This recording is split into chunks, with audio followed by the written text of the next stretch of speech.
August 2nd, 1990, Saddam Hussein's forces crashed through the defenses of oil-rich Kuwait.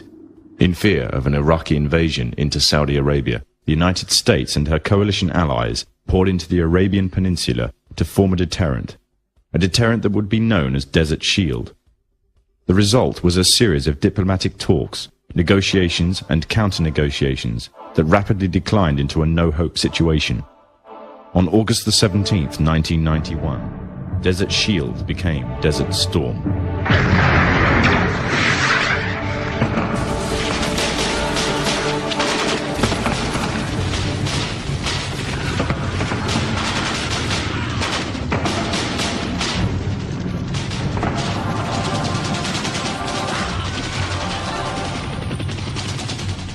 The conflict was witnessed by millions through the eye of CNN and the BBC, showing propaganda of the systematic eradication of Saddam's forces by a coalition far superior in technological, political, and economic power.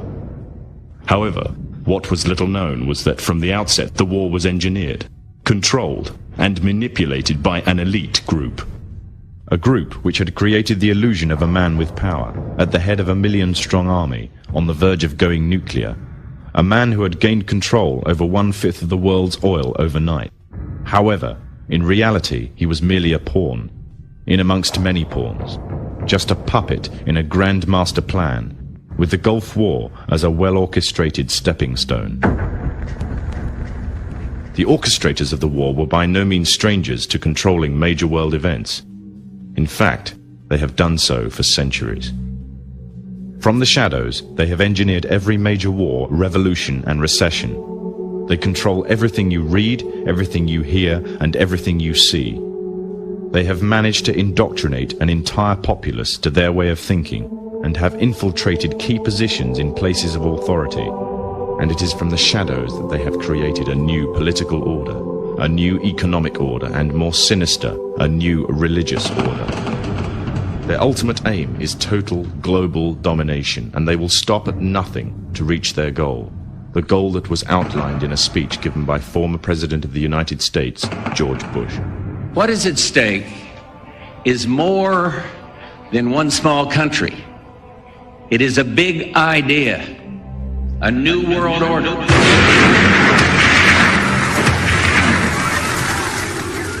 However, the origins of this global plan were not created in the offices of the White House. In reality, their roots lay in another war. This time, the year is 1095, and the place, Clermont, France.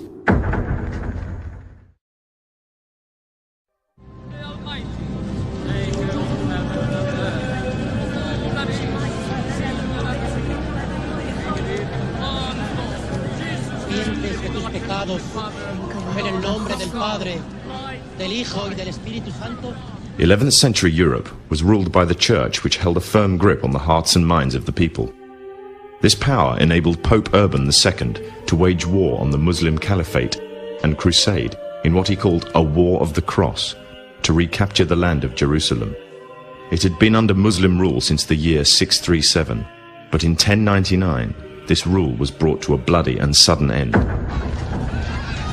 In the name of the cross, women were raped and murdered. Children were put to the sword, and it is said that blood ran in the streets knee-high to the horses. Out of this land of bloodshed and terror, a group of men arose. Men that would stop at nothing to get what they wanted, no matter what the cost. 20 years after Jerusalem was taken, the Dome of the Rock was seized by a group of warrior monks calling themselves the Knights of the Temple of Solomon, or more simply, the Knights Templars.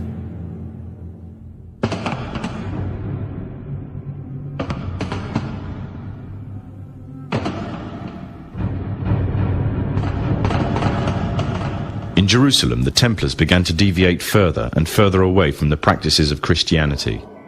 They learnt the secret arts of the Kabbalah, an ancient form of Jewish magic, along with its dark rites and rituals.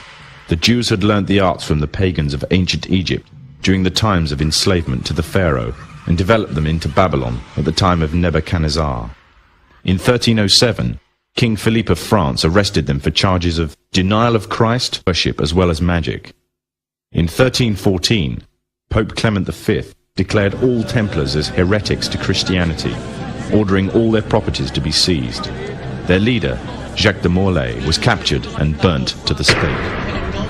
The Templars were cornered, and just when it seemed they were finished forever, a glimmer of hope arose from a seemingly certain end. They were to find a safe haven as well as an ally. But not in France. In fact, in a country in a desperate struggle for independence against the English. The country of Scotland.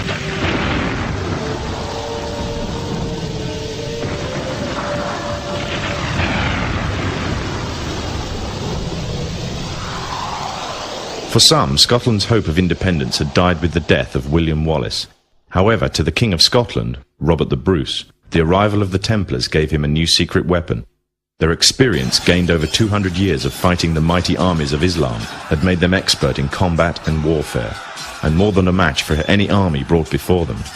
In 1314, the Templars, allied with Robert the Bruce and his army, took to the fields of Bannockburn in the long-awaited showdown with the English. Robert the Bruce's foresight paid off. The 25,000-strong English army suffered a humiliating defeat at the hands of only 6,500 men. The dream of an independent Scotland had finally been achieved.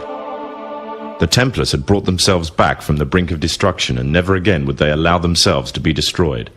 This time they would control the country by controlling its kings, and in order to preserve their secret order, the Templars would have to die, or more precisely, the name would have to die. The Templars, who had escaped Europe, were finally laid to rest in Rosslyn Chapel, Scotland, which stands to this day as sign of their presence in Britain. Their descendants became the true power of Scotland. In 1603, the death of Queen Elizabeth I left England without an heir to the throne. By virtue of descent, King James V of Scotland became King of England. In doing so, Scotland and England joined to form a new kingdom, and the power that the Templars held over Scotland spread to give them a firm grip on the whole of Great Britain. For over 100 years, the Templars concealed their activities, fading into the background until they were little known and little remembered. However, they did not cease to keep a firm grip on Britain. All the time they were planning, regrouping, and infiltrating positions of power in all corners of the kingdom. In 1717, the Templars made their reappearance in Europe. They had grown in both number and strength, and were now ready to coin a new identity, free from their reputation of the past, and given credibility by none other than the monarchy and aristocracy of England. And the name they chose for themselves was a name that would be known by many, but understood by a few. This new name, the Freemasons. The new identity and the grandeur of its members afforded the Masons with respect and dignity. The first royal member of the Freemasons was Frederick, Prince of Wales. The latest members include Prince Philip, the Duke of Edinburgh, and consort to the current Queen of England, Elizabeth II, who herself is a grand patron to the Masons. However, behind closed doors, the Freemasons were free to indulge in the secret rites and rituals handed down to them by their ancestors, and these became the basis of their levels of membership, called degrees. The Freemasons were not content with power in Britain alone. Their ambitions were far greater. In the years to come, the world would witness Europe and America being plagued by wars and revolutions, each more devastating than the other. However, these would not be as commonly believed, the spontaneous effects of a downtrodden people, but in fact schemes created by the exclusive few, driven by hunger for absolute power. All this would take place from the very country from which they had fled centuries earlier, and would become the base for their global domination.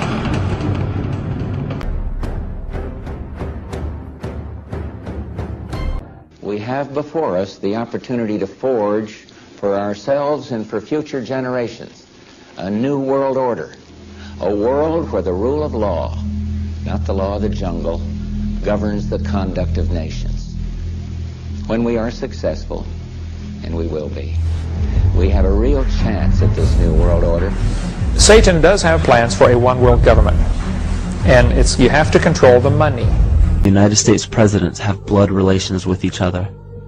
The Bush lineage has blood ties to a great number of former presidents. George Washington, Millard Fillmore, Franklin Pierce, Abraham Lincoln, Ulysses Grant, Rutherford Hayes, James Garfield, Grover Cleveland, Teddy Roosevelt, William Taft, Calvin Coolidge, Herbert Hoover, Franklin Roosevelt, Richard Nixon, and Gerald Ford. Arion points out in his work that Bush is closely related to every European monarch on and off the throne. and has kinship with every member of Britain's royal family. Bush's family tree can be documented as far back as the early 15th century. He has a direct descent from Henry III and from Henry VIII's sister Mary Tudor. He is also descended from Charles II of England. And we also find that George W. Bush is a direct descendant of Godfrey the Bullion.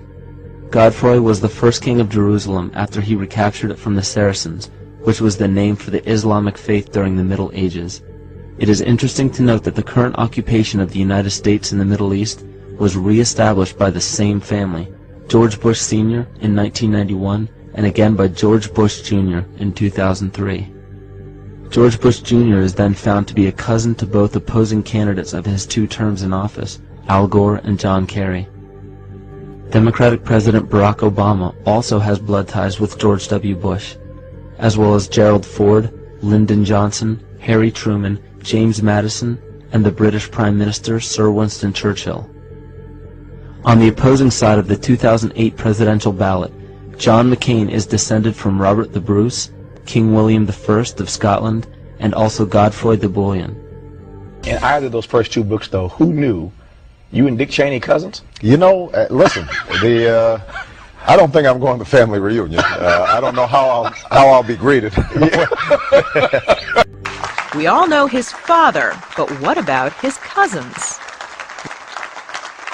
A heartbeat away from the presidency is actually a blood relation. He's President Bush's 9th cousin once removed. Cheney's cousin Barack Obama is also Bush's 11th cousin. President Lincoln was President Bush's 7th cousin 5 times removed. And Bush shared more than just a ballot with John Kerry. That's right, they're 9th cousins twice removed. Trace the family tree far enough, and you get Madonna, Celine Dion. I opposed this war in 2002. But do you know their relatives? Obama is distantly related to 6 presidents: George W. and George H.W. Bush, Gerald Ford, Lyndon Johnson, Harry S. Truman, and James Madison. Obama's family tree also includes Sir Winston Churchill and Civil War General Robert E. Lee. Thank you all. Thank you. She's also related to beatnik author Jack Kerouac and the wife of Prince Charles of England. John McCain's ancestry was more difficult to trace, but it's known he's the 6th cousin of First Lady Laura Bush.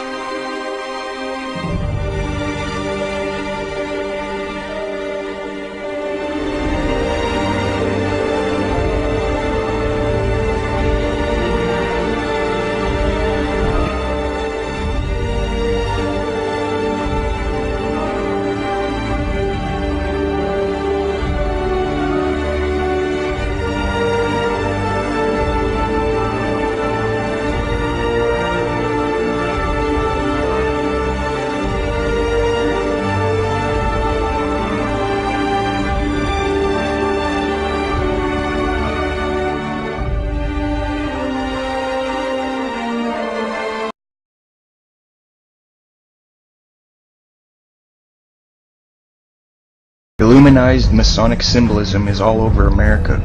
On the back of the dollar bill on the left-hand side above the pyramid it says Annuit Coeptus, which means our enterprise is now a success, or a crowned success. So what enterprise does it mean? Well, Novus Ordo Seclorum near the bottom, Novus meaning new, Ordo is order, Seclorum is where we get our word secular, meaning the world. So it means new order of the world, simply new world order. So what it's saying is the New World Order is now a crowned success. This was put on the dollar bill in 1934. 1934 is when the Federal Reserve took total control of the United States monetary system. The Fed is essentially controlled by 2 Illuminati bloodlines, the Rothschilds and the Rockefellers. President Franklin D. Roosevelt, a 32nd degree Scottish Rite Mason, placed the seal on the dollar bill. Roosevelt was also in the Order of the Nobles of the Mystic Shrine, known for its satanic rituals. The pyramid has 13 steps. In fact, the number 13 is on the bill everywhere. 13 leaves on the olive branch, 13 berries, 13 stripes on the shield, 13 arrows, 13 stars, 13 letters on E pluribus unum, and 13 letters in Annuit Coeptus. Now some people believe 13 is on the bill due to the 13 colonies, but dig a little bit deeper and you'll find the real answer. 13 also represents the 13 top Illuminati families that he traced back to the late 18th century and the early 19th century. He is credible, and that's why he was framed by the government and thrown in a cage. 1776 is in Roman numerals near the bottom. Some think it's because of the founding of the country. Another case of subliminal, indirect, reverse psychological propaganda. 1776 is when the Illuminati was formed. The New World Order. Another striking fact is that the eagle has 32 feathers on the right wing, the number of ordinary degrees of the Scottish Rite. There's 33 feathers on the left wing, representing the 33rd degree. The tail has 9 feathers, which represents the 9th degree of the York Rite. The eagle itself is a prominent icon in Masonry, extensively used in the Scottish Rite.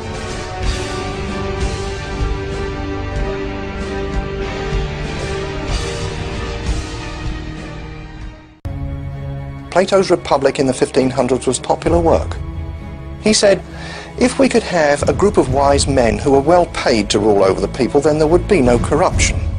And so they had to go into a secret society. It's estimated close to 5 million men are involved in Freemasonry here in North America. It is based on the worship of the male regenerative power. They were highly skilled men, and they wanted to keep the secrets of their skills to themselves. They are then required to take a blood oath not to reveal the secrets of Masonry, or they will lose their life.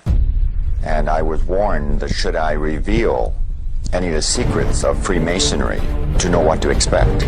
I went in there with all good intentions, thinking I was entering into a fraternity. He does not know at all what he is being initiated into. It's not even mentioned.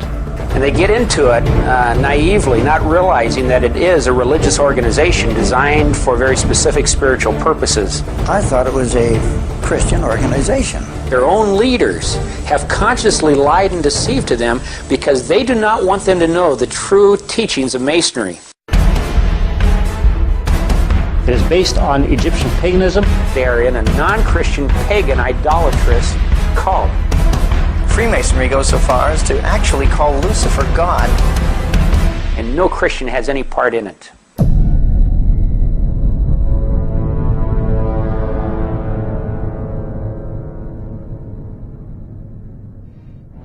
Now, the elite of the world, such as Bilderbergers, high-level Masons, CFR attendees, and Trilateral Commission attendees, all meet up with each other once a year at a place called the Bohemian Grove. The Grove is a 2,700-acre secluded area in the woods of Monterey, California. The fact is, there is irrefutable evidence that satanic ritual goes on inside the Bohemian Grove. Here is a photo of Masonic coffin ritual being performed in front of a shrine of the devil. Now, a documentary filmmaker and radio talk show host from Austin, Texas, Alex Jones, snuck into the Bohemian Grove in the year 2000 and filmed this satanic ritual, known as the cremation of care. Notice the 50-foot stone idol. Notice the red, black, and white robes. Notice the fire and the satanic sacrifice. Now, there's a debate on what the idol represents. One camp says it's Moloch, the god of child sacrifice in the Old Testament, due to the nature of the ritual and the sacrifice near the belly of the idol. But in my research I found that it is not actually Moloch. The owl is a symbol of Minerva. You see, Dionysus of ancient owl. Similarly, child sacrifice was also involved in this cult. The owl became an important Illuminati symbol in 1776 and was adapted to the name of the Illuminati degree known as Minervals. In Abe Barrow's book, Memoirs Illustrating the History of Jacobinism, published in 1798, page 582, he writes, quote, Weishaupt had adopted the bird of the night as his emblem, unquote. The owl represents wisdom, so what the elite are doing here is sacrificing something to Minerva, the owl of wisdom, and at the same time getting rid of their conscience and their care.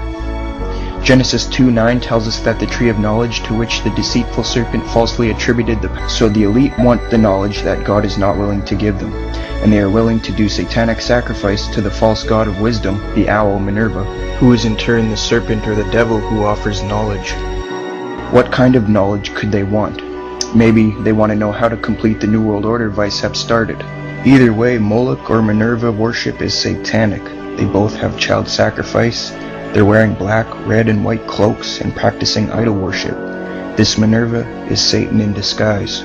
The owl at the Grove is further proof that the Illuminati lives on, since Weishaupt adopted the symbol of the owl from ancient Greece.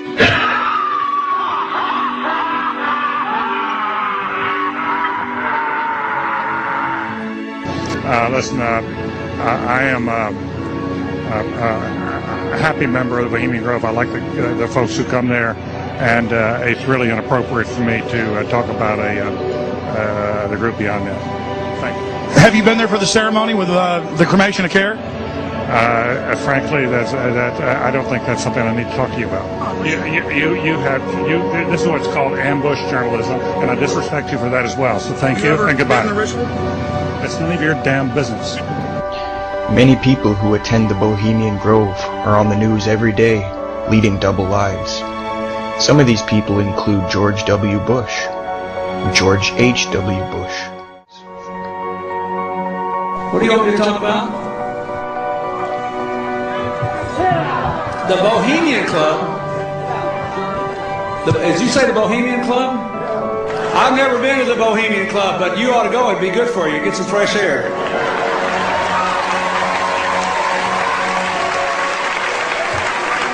Here's a New Statesman news report that tells us that Bill Clinton has gone to the Bohemian Grove. Bill Clinton is a lying piece of garbage.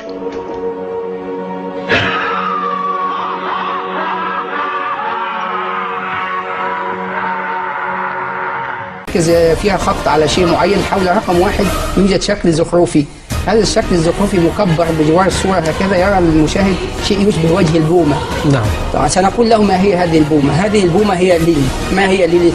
نعم. ليليث هذه في سفر زهار، هناك سفر في التلمود اسمه زهار أو سفر الإشراق أو الضياء، يقول أن هناك نعم. وفي الحركات السرية هي والماسونية هي رمز للتمرد على السلطات وعلى القيود وعلى التقاليد وعلى رجال الأديان وعلى العقائد وهكذا.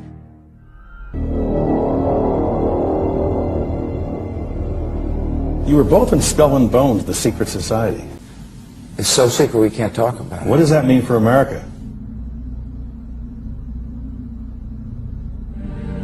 Also in the street plan of Washington, you find pentagrams. So here we have two pentagrams in the street plan of Washington. The top one points into the Capitol building, and the one at the bottom points into the White House. This is a political building, so we're told. In fact, it's a temple to a secret society, built by the Freemasons to a specific design, Congress, the Congress building.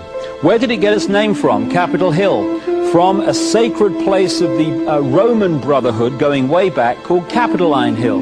And when Madeleine Albright, high priestess of this brotherhood, became Secretary of State, and she went across on her first overseas visit to Europe, she actually went to Rome and made an official visit, what for her would have been a pilgrimage to Capitoline Hill in Rome, and that's where we get Capitol Hill from. This is George Washington. In the last century, they decided they didn't have a decent statue of George, so instead of getting an American to produce one, they ordered it from Italy, from Florence. And when it arrived on the dockside, people were staggered, because here was George, the first president of the United States, depicted naked from the waist up with this cloth over his Bill Clinton's, and then pointing up one arm, pointing down the other. What's going on? Unless you realize where these people are coming from, it's inexplicable. Well, if you just hold that in your mind, arm up, arm down, naked from the waist up, and then Bill Clinton's covered in a piece of cloth, well, this is where it's coming from.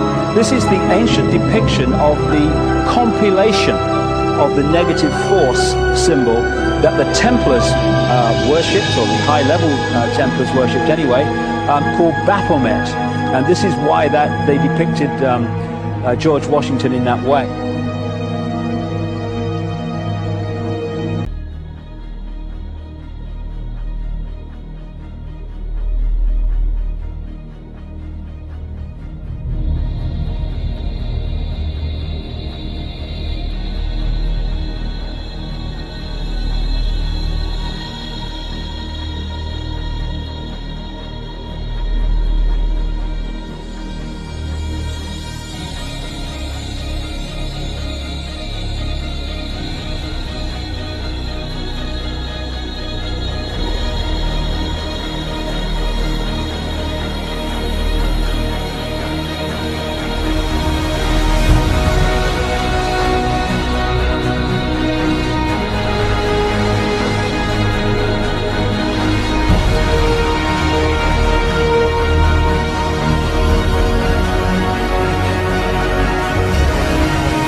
is a global network of witch covens, black magicians, and Freemasons. They use a secret code of numbers and words to communicate the plan to one another. They hold rituals right in the heart of the British Parliament and Washington, D.C.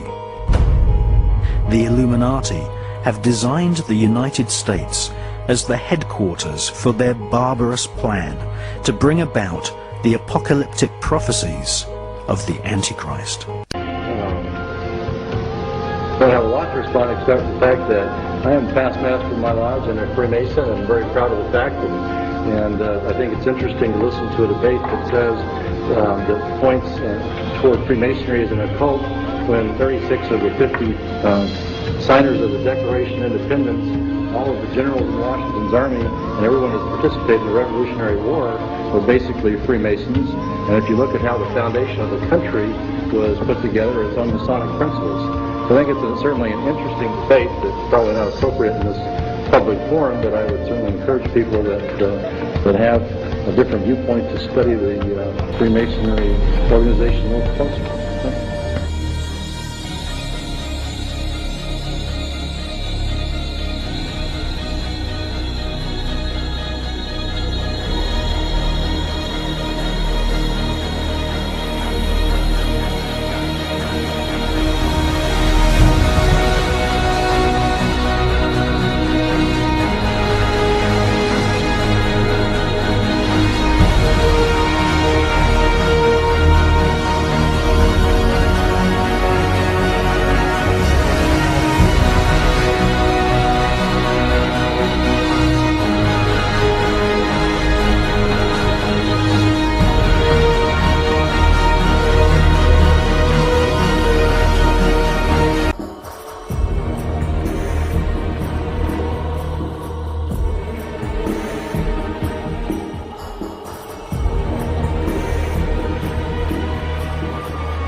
Since we're giving Iraq a war tonight, who wants to pray to the devil with me? Who's in with me? Come on, hey. Let me see those horns. Let me see those horns. Metal, metal, metal, metal.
Let him who hath understanding reckon the number of the beast. For it is a human number. Its number is 666.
For thousands of years, the holy lands of the Middle East have run with blood. Here, the scars of battle fought between three of the great religions of the world are etched into the earth. But the deepest wound was made by a war between Christian and Muslim, begun at the close of the 11th century and fought for 200 years.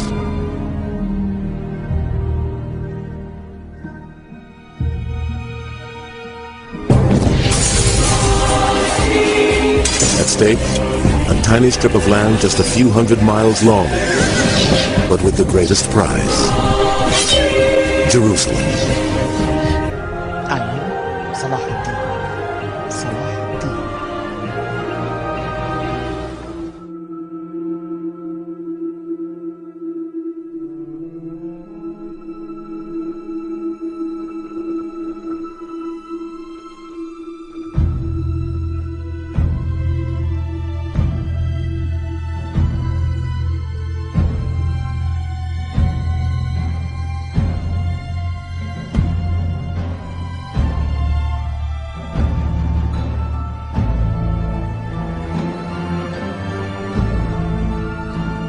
great industrial powers are locked in mortal combat.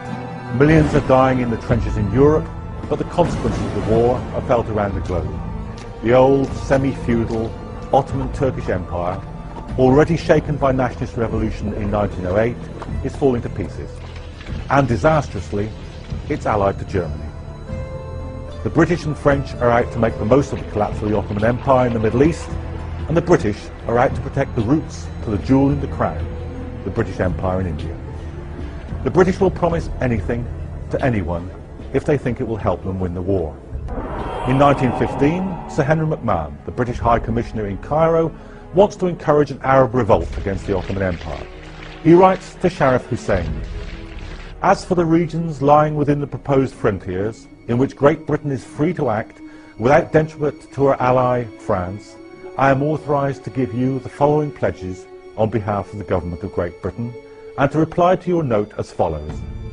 Great Britain is prepared to recognise and uphold the independence of the Arabs in all the regions lying within the frontiers proposed by the Sharif of Mecca."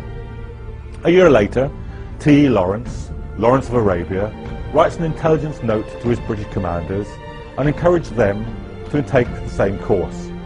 He says it will be beneficial to us because it marches with our immediate aims: the breakup of the Islamic bloc, the defeat and disruption of the Ottoman Empire, and because the states that Sharif Hussein would set up to succeed the Turks would be harmless to ourselves.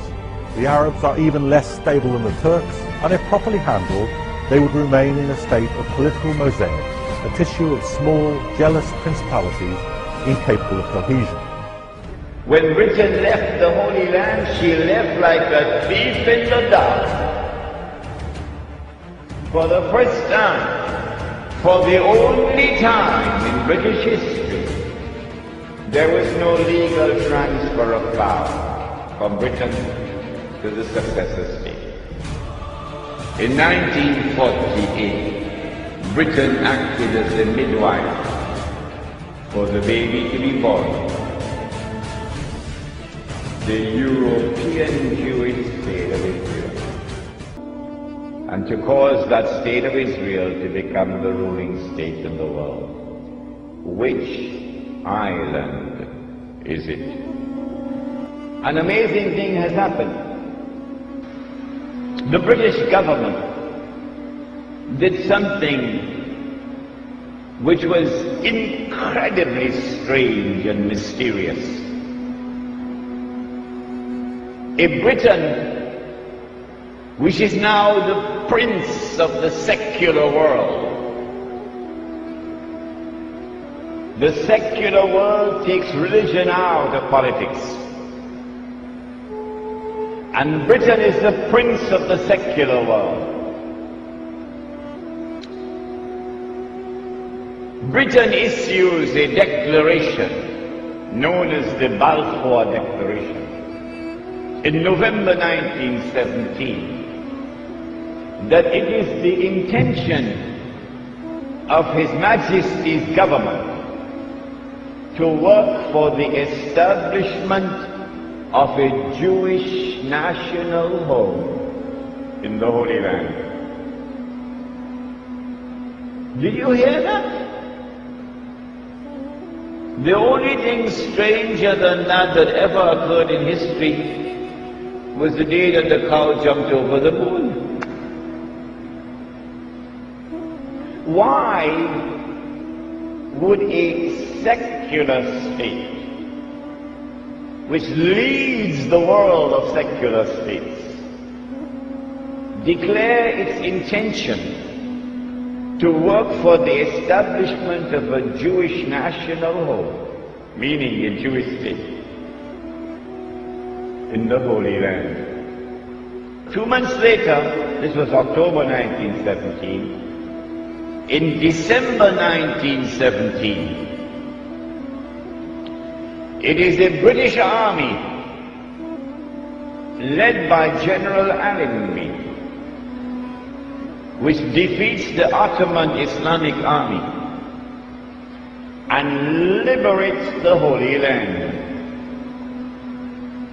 And when Allenby entered into Jerusalem, the British general declared, "Today, the Crusades are over."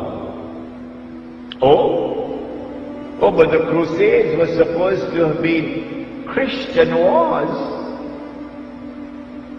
And you are now a secular state.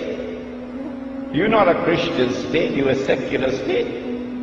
How come a secular Britain is continuing a crusade started by the Pope 1,000 years before? That's strange. That is incredibly strange. Between 1918 and 1948, it is the island of Britain which ruled over the Holy Land on a mandate conferred by the League of Nations. And during that period of time, Britain opened the doors for the Jews of Europe to enter into the Holy Land and to reclaim it as their own. But now, the United States takes over from Britain as the new ruling state in the world. In the same way that Britain had a mysterious relationship with the Holy Land and with the Jews, the United States now has that mysterious relationship with the Holy Land and with the Jews. The first country in the world to recognize the state of Israel is the United States of America. It's not by accident. We are located at that moment in time when a day which is like a month is about to...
وصهرها لشعوب العالم في بوتقتها الأخلاقية والقانونية والأزياء والذي اسمه العولمة التي نعيشها الآن يعني.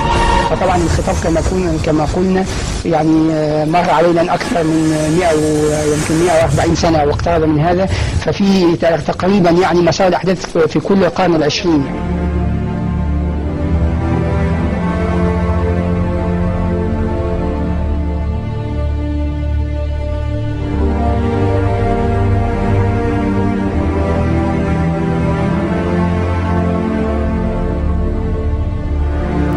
The resolution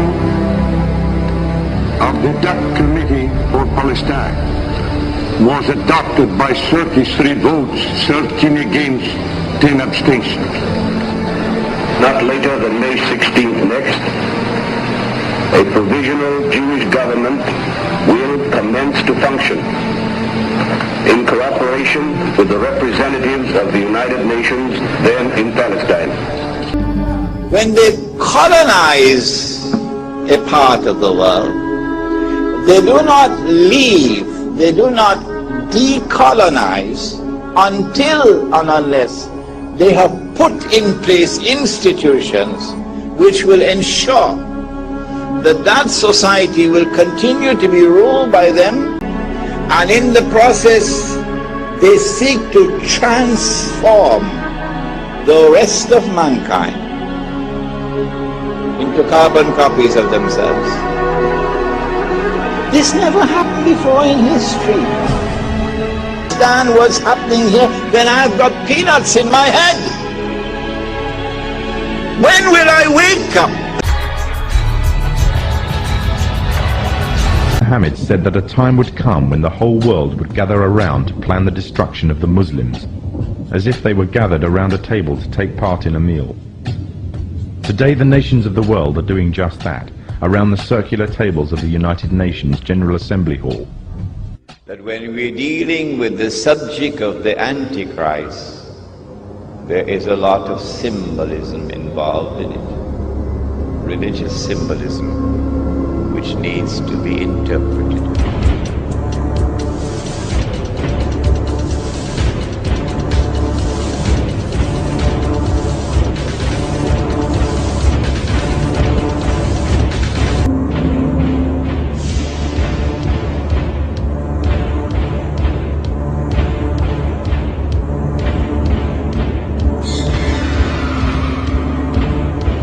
We have before us the opportunity to forge for ourselves and for future generations a new world order, a world where the rule of law, not the law of the jungle, governs the conduct of nations.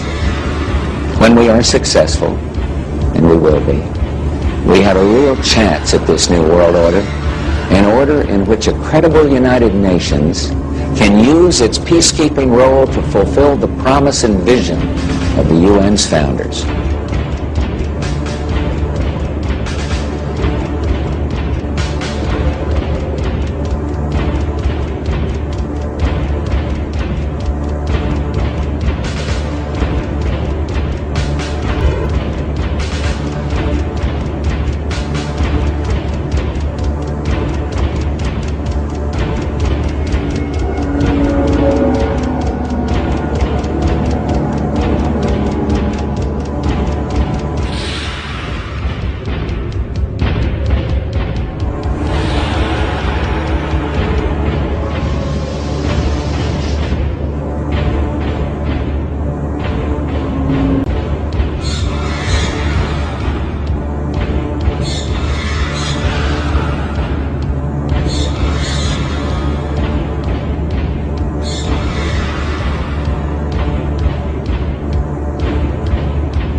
الكلمة الآن للأمين العام للجامعة العربية صاحب السعادة نبيل العربي. سيادة الرئيس. Thank you, Mr. President. اسمحوا لي أن أتقدم بالشكر. Allow me, sir. ولأعضاء المجلس على دعوتي للمشاركة في هذا الاجتماع الهام.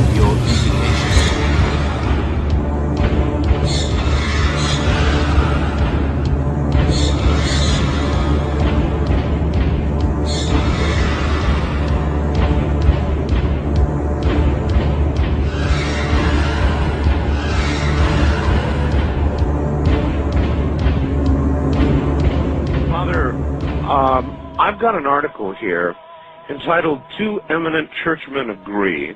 Yes. That there actually is, this is a shocker to a lot of people. Yes. That there are satanic practices going on at the Vatican. Could that be true? Yes. You want to say that? If I was a lawyer and you were on the witness chair, I'd say, would you say it? It's out loud, yes. Yeah. Yes, it is. Now, when we say in the Vatican, it's at a certain level. And there's no doubt about it that there have been and still are practices that are formally venerating Lucifer, the prince of this world. There's no doubt about that. The people who are hanging out at the United Nations are just simply, in a nutshell, one word, they're Luciferian. And I'm just sorry to report that, but that's just what it is. And so all of the people today who are promoting the United Nations and the concept of world government, whether they know it or whether they don't, whether they're doing it for money or whether they're doing it for power or for whatever reason they're doing it, they are promoting the philosophy and the religion of the Antichrist. In 1986, Pope John Paul II gathered in Assisi, Italy, the leaders of the world's major religions to pray for peace. There were snake worshippers, fire worshippers, spiritists, animists, Buddhists, Muslims, Hindus, North American witch doctors. I watched in astonishment as they walked to the microphone to pray. The Pope said they were all praying to the same God, and that their prayers were creating a spiritual energy that was bringing about a new climate for peace.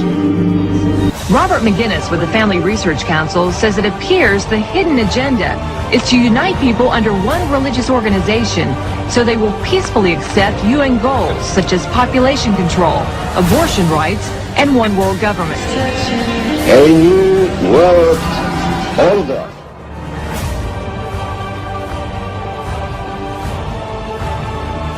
This ethnic cleansing that you're hearing about is Christian cleansing throughout the world. And as the Antichrist becomes more powerful, you're just simply going to see more and more and more of it. Now here, we have a picture of John Paul II hand in hand with the communist 33rd degree Mason, Nelson Mandela.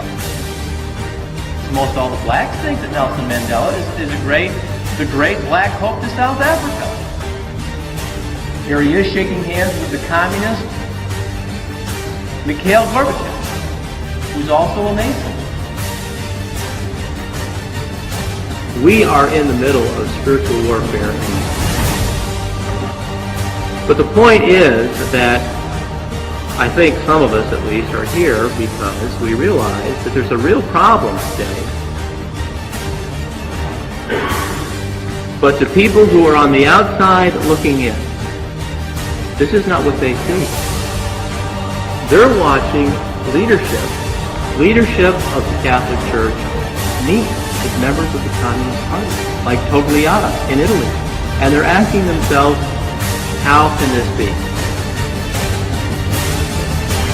I think we're in the last days. How we got here is anybody's guess, I suppose.